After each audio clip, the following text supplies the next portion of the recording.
আমাদের মধ্যে যারা নতুন ই পাসপোর্ট বা পাসপোর্ট করতে চাচ্ছেন কি কি প্রয়োজনীয় কাগজপত্র লাগতে পারে অনেকেরই জিজ্ঞাসা থাকে। আজকের এই ভিডিওতে কি কি প্রয়োজনীয় কাগজপত্র লাগবে সেই বিষয়টা এক্সপ্লেন করার চেষ্টা করব। আর আরেকটি বিষয় হচ্ছে অনেকেরই প্রশ্ন থাকে যে ভাইয়া কত টাকা লাগে, আপনি কত পৃষ্ঠা নেবেন এবং ভ্যালিডিটি কিভাবে কি সেট করেছেন সেটার উপর নির্ভর করে আপনাকে ফি পেমেন্ট করতে হবে। তো ডিটেল যে বিষয়টা সেটা আমি বাংলাদেশ ই পাসপোর্টের যে ওয়েব পোর্টাল বা ওয়েবসাইট রয়েছে সেখান থেকে আপনাদেরকে দেখিয়ে দিচ্ছি। সো ভিউয়ার্স, কম্পিউটার স্ক্রিনে চলে আসলাম। তো বাংলাদেশ ই পাসপোর্টের যে ওয়েব পোর্টাল বা সাইট রয়েছে আমি এখন সেখানে আছি। তো ওয়েবসাইটের একদম নিচে দেখবেন যে নোটিশ, তার এখানে আপনি অন্যভাবে যেতে পারেন। এই যে 5টি ধাপ, সেখানে গিয়েও এই তথ্য কালেক্ট করতে পারেন। আমরা নিচে দেখব যে পাসপোর্ট অফিসে আবেদনপত্র জমা দেওয়ার সময় যে সমস্ত প্রয়োজনীয় কাগজপত্র আমাদের নিয়ে যেতে হবে, আমরা এটাতে ক্লিক করছি। তারপর এখানে উপরে ইংরেজিতে এবং নিচে বাংলায় লিখে দেওয়া রয়েছে। তো আমরা এখন কি কি লাগবে সেই বিষয়গুলো জানবো। আবেদনপত্রের সারাংশের প্রিন্ট কপি, অ্যাপয়েন্টমেন্ট সহ। যদি অ্যাপয়েন্টমেন্ট থাকে আপনার রিজিওনাল পাসপোর্ট অফিসে তাহলে তো অ্যাপয়েন্টমেন্ট তো নিয়েছেনই। তারপর হচ্ছে সারাংশের প্রিন্ট কপি, সামারি যে পেজটা 1 পৃষ্ঠার, সেটা আপনাকে অবশ্যই নিয়ে যেতে হবে।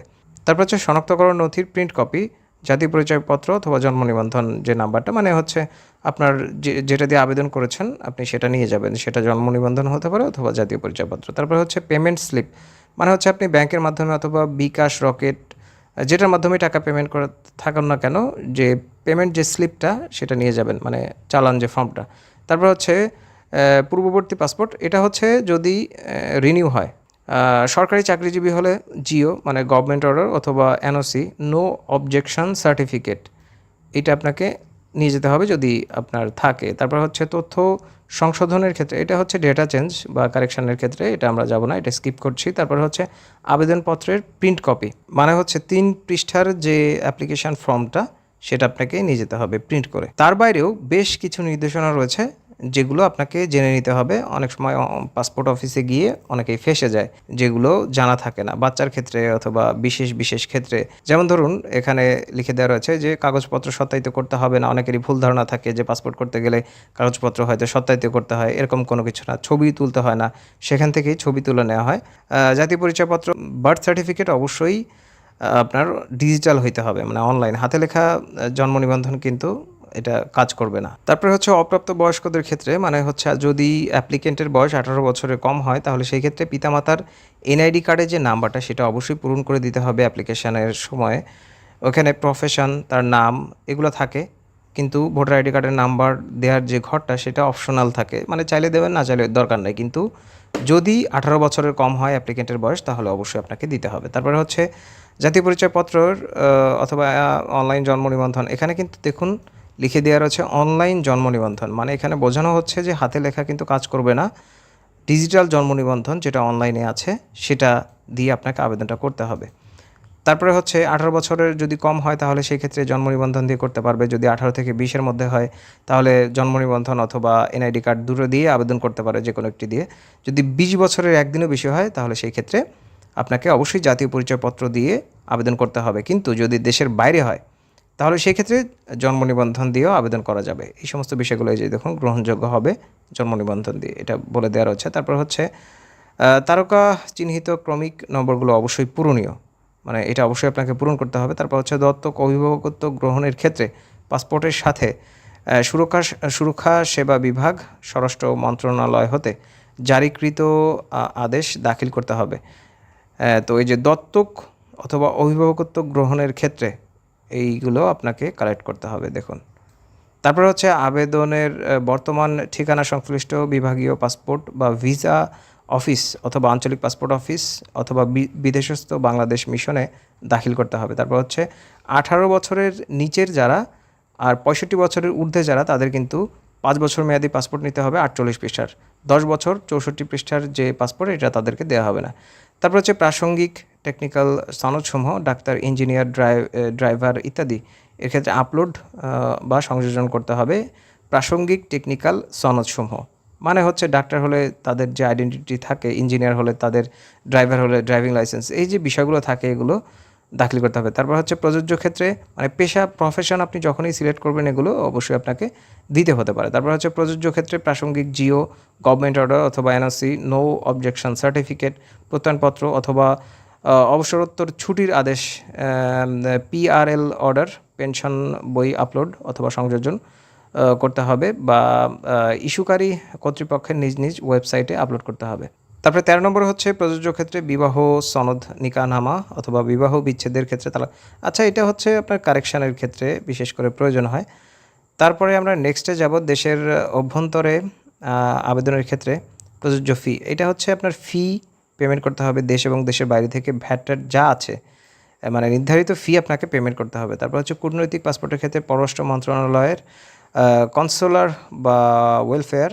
আচ্ছা, এটা যাদের, এটা একটু পড়ে নিতে হবে, মানে এটা যদি একদম খুঁটে খুঁটে পড়তে যাই তাহলে কিন্তু অনেক সময় লেগে যাবে। দেখুন, এই যে 0 থেকে 6 বছরের নিচের আবেদনের ক্ষেত্রে 3/8 সাইজের ছবি লাগবে। দেখুন, যারা বাচ্চাদের করতে চান তাদেরকে ক্ষেত্রে কিন্তু বেশ ঝামেলা পোহাতে হতে পারে। যেমন ধরুন, এই যে 3/8 সাইজের ছবি লাগবে, ল্যাপ প্রিন্ট হতে হবে, গ্রে ব্যাকগ্রাউন্ড হতে হবে, এই ছবিগুলো আপনাকে দাখিল করতে হবে। বাচ্চাদের ক্ষেত্রে যদি 0 থেকে 6 বছরের হয়, তো সেই ক্ষেত্রে ছবি কিন্তু লাগবে, মানে নিয়ে যেতে হবে।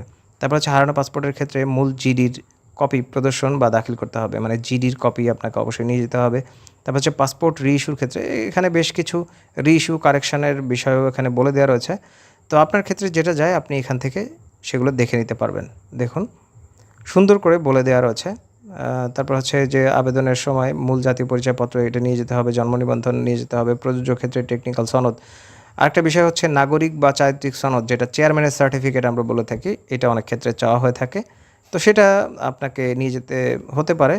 তো আমি বলবো নিয়ে যাবেন, কারণটা হচ্ছে পাসপোর্ট অফিস থেকে অনেক সময় আটকে দিতে পারে। তো এগুলো কালেক্ট করে রাখবেন। সরকারি আদেশ, জিও, গভর্নমেন্ট অর্ডার, এগুলা, নো অবজেকশন সার্টিফিকেট, এগুলো আপনাকে অবশ্যই নিয়ে যেতে হবে। তো এগুলোই হচ্ছে বিষয়। বেশ কিছু বিষয় এখানে লিখে দেওয়া রয়েছে, এগুলো অবশ্যই পড়ে নেবেন। হ্যাঁ, তো আমি ডেসক্রিপশন বক্সে লিঙ্ক দিয়ে রাখবো ওয়েবসাইটের, এগুলো আপনারা দেখে নিতে পারবেন। এবার আমরা যাব হচ্ছে ফি এর বিষয়ে, যে কত টাকা আমাদেরকে ফি দিতে হবে। আর টাকা আপনি পেমেন্ট করতে পারেন, এখানে বেশ কিছু লিঙ্ক রয়েছে। আপনি বিকাশের মাধ্যমে, রকেটের মাধ্যমে, আর যে ব্যাঙ্কগুলোর মাধ্যমে পেমেন্ট করতে পারবেন সেই ব্যাঙ্কগুলো এখানে রয়েছে। মানে এক কথায় যে সমস্ত ওয়েতে আপনি টাকাগুলো পে করতে পারেন সেই বিষয়গুলো এখানে দিয়ে দেওয়া রয়েছে। তারপরে আমরা নেক্সটে যাব, আর হচ্ছে এখানে কত দিনের মধ্যে আপনি এই যে পাসপোর্টটা হাতে পাচ্ছেন, সেটা এখানে নিয়মিত, জরুরি, অতীব জরুরি, সেই বিষয়গুলো, মানে এক্সপ্রেস ডেলিভারি কিভাবে কি, এই সমস্ত বিষয়গুলো, রেগুলার ডেলিভারি, এগুলো দিয়ে দেওয়া রয়েছে। তারপর হচ্ছে যে কত বছর মেয়াদি পাসপোর্ট, কত টাকা, এই যে কত পৃষ্ঠার কত বছর মেয়াদি পাসপোর্টের কত টাকা আপনাকে পে করতে হবে। নিয়মিত বিতরণ হলে, মানে সাধারণ ডেলিভারি যদি হয় তাহলে সেই ক্ষেত্রে 4,225 টাকা, জরুরি বিতরণ হলে 6,325 টাকা, অতীব জরুরি যদি হয় তাহলে 8,625 টাকা। এটা হচ্ছে 48 পৃষ্ঠার 5 বছর মেয়াদি। 48 পৃষ্ঠার 10 বছর মেয়াদি যদি হয় তাহলে নিয়মিত হচ্ছে 5,750 টাকা, জরুরি বিতরণ হলে 8,050 টাকা, যদি অতীব জরুরি হয় তাহলে 10,350 টাকা। 64 পৃষ্ঠার 5 বছর যদি হয় তাহলে 6,325 টাকা, যদি জরুরি বিতরণ হয় তাহলে সেক্ষেত্রে 8,625 টাকা, অতীব জরুরি হলে 12,075 টাকা। যদি 64 পৃষ্ঠার 10 বছর মেয়াদি হয় তাহলে সেই ক্ষেত্রে নিয়মিত বিতরণ হচ্ছে 8,050 টাকা, জরুরি বিতরণ হলে 10,350 টাকা, আর যদি অতীব জরুরি হয় তাহলে 13,800 টাকা। আর যারা বিদেশ থেকে করতে চাচ্ছেন, 48 পৃষ্ঠার 5 বছর মেয়াদি, বিদেশস্থ বাংলাদেশ মিশন হতে আবেদনের ক্ষেত্রে সাধারণ আবেদনকারী, যারা সাধারণ আবেদন করবেন তাদের ক্ষেত্রে হচ্ছে নিয়মিত হলে $100, জরুরি হলে $150, 48 পৃষ্ঠা 10 বছর মেয়াদি হলে $125 নিয়মিত, আর জরুরি হলে $175।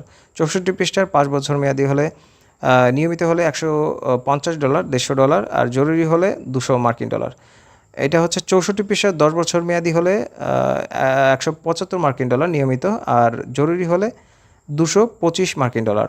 আর এটা গেল হচ্ছে সাধারণ আবেদনকারীর ক্ষেত্রে। আর এখানে দেখুন, শ্রমিক এবং ছাত্রদের ক্ষেত্রে বিদেশস্থ মিশন হতে যদি আবেদন করেন, যদি শ্রমিক এবং ছাত্ররা বাইরে থেকে আবেদন করে, দেশের বাইরে থেকে, তাহলে সেই ক্ষেত্রে 48 পৃষ্ঠা 5 বছর মেয়াদি পাসপোর্ট হচ্ছে নিয়মিত $30, জরুরি হলে $48। 48 পৃষ্ঠার 10 বছর যদি হয় মেয়াদ, নিয়মিত আবেদনের ক্ষেত্রে 22 থেকে 24 দিনের মধ্যে $50, জরুরি যেটা 15 কর্মদিবসের মধ্যে পাবেন, সেটা হচ্ছে আপনার $75। আর 64 পৃষ্ঠার 5 বছর মেয়াদি $150 নিয়মিত, আর জরুরি হলে $200। 64 পৃষ্ঠার 10 বছর মেয়াদি হলে $175 আর এটা নিয়মিত, আর জরুরি হলে $225 তো এটাই হচ্ছে টাকা। এর বাইরে কোনো ফি দিতে হবে না। ঘুষের যে প্রচলনটা, এটা কিন্তু অনেকখানি উঠে গেছে। বর্তমান গভর্নমেন্ট কিন্তু এগুলোর উপর জোর দিয়েছে, নতুন গভর্নমেন্ট। তো কোনো ধরনের ঘুষের কোনো ব্যাপার নেই। কেউ যদি ঘুষ চায় তাহলে আইনশৃঙ্খলা বাহিনীর সহযোগিতা নেবেন। ঘুষের কোনো বিষয় নেই। কোনো রকম পুলিশ ক্লিয়ারেন্স অথবা পাসপোর্ট অফিসে কোনো ঘুষ লাগে না। এখানে নির্ধারিত যে ফি রয়েছে আপনি সেটা দিয়ে মানে সেটা আপনি পেমেন্ট করবেন। আর তার বাইরে আপনাকে কোনো টাকা দিতে হবে না পাসপোর্ট করতে গেলে।